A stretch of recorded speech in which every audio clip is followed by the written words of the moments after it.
Well, it's after Labor Day, so it's pretty safe to say most of our listeners are in school. Now, whether you've been in school for a month or you've been in school for a few hours, that would, kind of depend on where you're landing and what your district calendar is.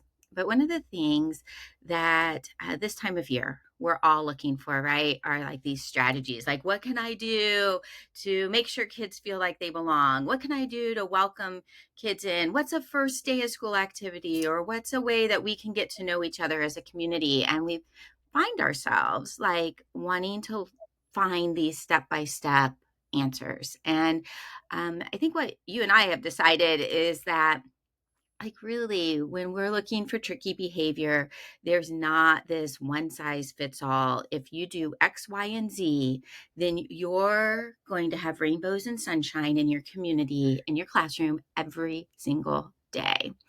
But at the end of the day, and we're probably, a lot of us are beginning to feel like this, we're beginning to feel exhausted or like, why, why are we having, like, why are kids nitpicking at each other? Why are they arguing?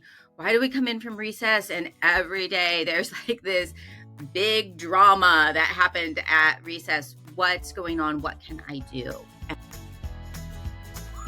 As the newness of the school year wears off, we want to remember who we are. Before we go on a quest to determine what to do with the tricky behaviors that are beginning to show up in our classrooms, when we know and commit to being the best versions of ourselves as teachers, then we can respond to tricky behaviors in compassionate and helpful ways. This is Sticky Hope. I think one of the things that is sometimes overlooked is rather than asking, what can I do? We become really grounded in who am I? And I'm a teacher who, and when we can fill in that blank, you may be familiar of them, just kind of this phrase of it's like who before do. And when we skip to Googling all the things that we should do, we're really skipping this important step. And that's like, who do I want to be? So I want to be a blank teacher. Like, how would you fill that in? And there's lots of ways that people fill that in. I want to be a blank teacher. Usually it's not like angry or impatient or snarky. Um, but if we don't take time to decide who we want to be and we're just skipping to all the do, we're going to feel busy and rushed and anxious and overwhelmed and like we're never enough. So Becca, how do you fill it in? I'm a blank teacher. Um, I fill it in now as I'm a calm and kind teacher. It took me some time to come up with how I would fill in that sentence because I wanted to be super intentional with the kind of teacher I want to be. And especially when thinking about tricky behaviors, that's who I want to be in the hardest moments and in the best moments, right? I want to be calm and kind no matter what is happening around me. And I think an important part to like acknowledge in there is calm and kind doesn't mean I'm not holding boundaries. It doesn't mean I'm not setting expectations and expecting kids to meet them. Um, but it means that through all of it, the kids and the staff around me can count on the fact that I stay calm and I'll have a kind response, even if it's a firm response. Well, I think you touched on something really important where you're like, it kind of took me, I had to think a little bit about like who I want to be. And I've tried on several things. Like I used to fill it out as I want to be a creative teacher. Um, and like I'd lived with that for a little while and I was like, is that who I really want to be?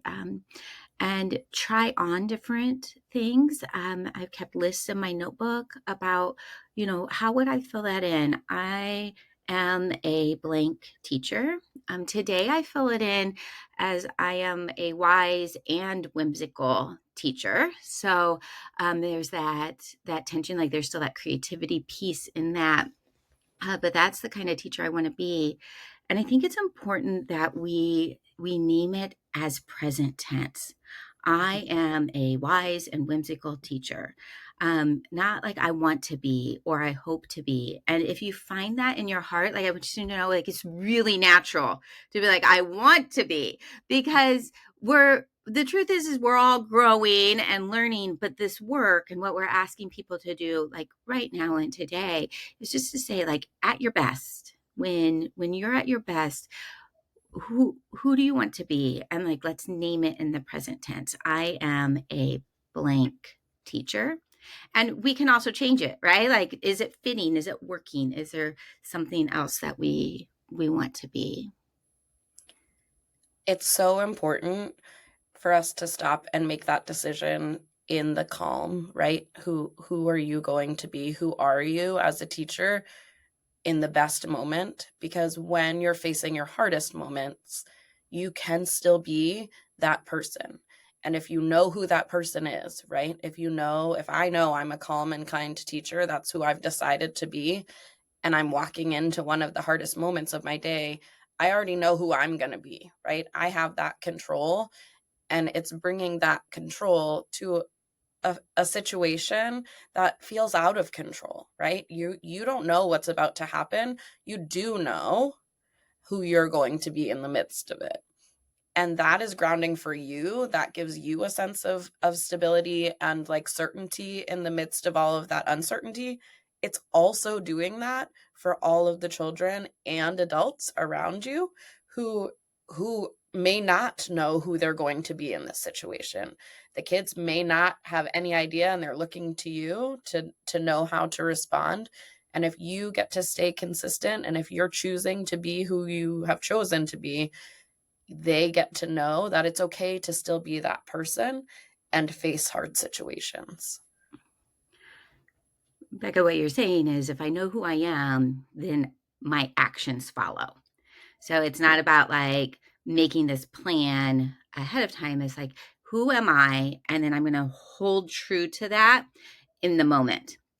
I think Yeah. sometimes it's easier to think outside of the tricky behavior space. So, like for me, I've decided that well, I want to be a swimmer, right? So now if I change it active, I am a swimmer, then the things that I do during the day reflect this, right? So I am a swimmer, which means like when like I have a pair of goggles at work, and when they break, I get a new pair, or I get the the band that'll fix it. Um, I am a swimmer. So like when I went to buy shampoo, I bought shampoo that helps with chlorine. Okay. I am a swimmer. I do stretches that make me limber. Like, and so I think we can see it that way. It feels concrete, but it works this way in our classrooms too. So you say, I am a calm and kind teacher. So if a student looks at you and says, no, I'm not going to do that, and rips up their paper, you now are in your mind thinking like, what do I do as a calm and kind teacher? And so what would some of those actions be? Um, I think that if a child were to look at me and say no and rip up their paper, my first thought is like, why aren't they wanting to engage in this, or why are they choosing that? And remembering that that's how they know to interact with the world in that moment. So as a calm person, I'm not having a big reaction. My voice level is actually going to get quieter. I'm probably going to get closer in proximity unless the child is cueing to me like that they don't want me near them. Um, and a kind response is probably to give time and space if they need it, right? Like, ooh, like it looks like you're having a hard time right now. Let me know if there's something I can do to help. Not taking it as a personal attack, not taking it as an act of defiance, stopping and realizing like that was a really big response to something maybe not so significant. Maybe they're feeling something bigger than that. Yeah, and so for me, I'm a wise and whimsical teacher in the same situation. Like I was noticing and thinking, there's some moves that we're doing that would be similar, right? And so for me, I'm looking at the reaction again, going, "Hey, this is not about me," and I'm tapping into some of the things I know about trauma and the way brains are changed, and I'm thinking, I want to give a little bit of space here, but I also want this student to know like that I noticed their reaction. And so much like you, I might say, I will get low. And especially with like older kids, if I'm thinking even middle and high school, I'm like maybe crouching down beside their desk. I'm getting lower than they are because sometimes my natural, like our natural response is to get big. And I'm going to get lower, and I'm going to say something very similar, but it looks like you are feeling frustrated um, about this work.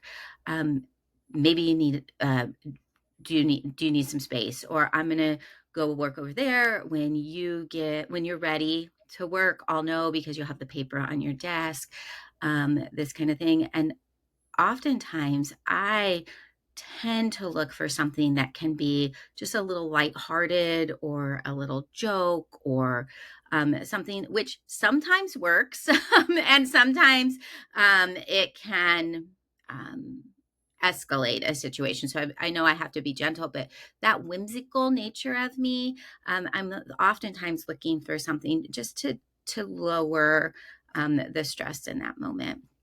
Again, not because it's a checklist I'm following, but because this is who I am. And the same is true for you. So like for me, if I want to be a wise teacher, then I know I need to understand the way the brains are working, is one of the things that I spend my time learning about.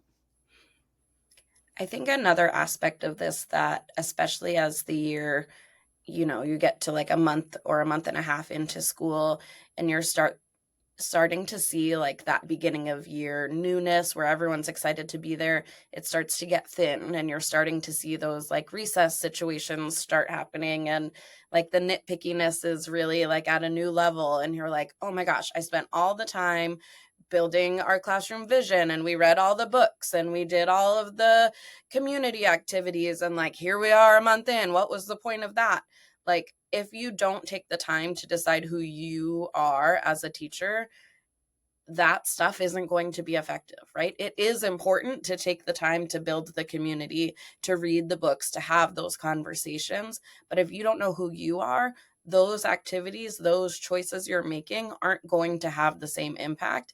And they are going to wear out a month and a half into school. Because if you aren't the teacher that you've decided to be, whether it's wise and whimsical, calm and kind, or whatever it is that you decide to be, the kids don't have something to rely on in the midst of like, okay, we're going to spend 9 months together. Like that first month has worn off.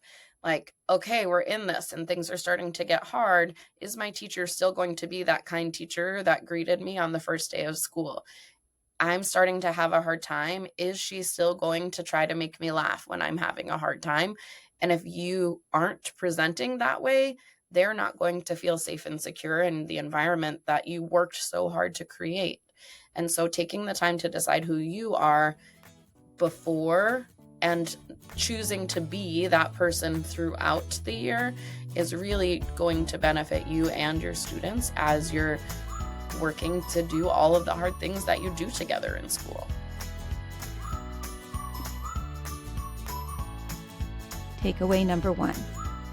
Decide and hold on to who you want to be. Complete this statement. I'm a blank teacher. Say it as present tense and claim it to be true, even as a work in progress.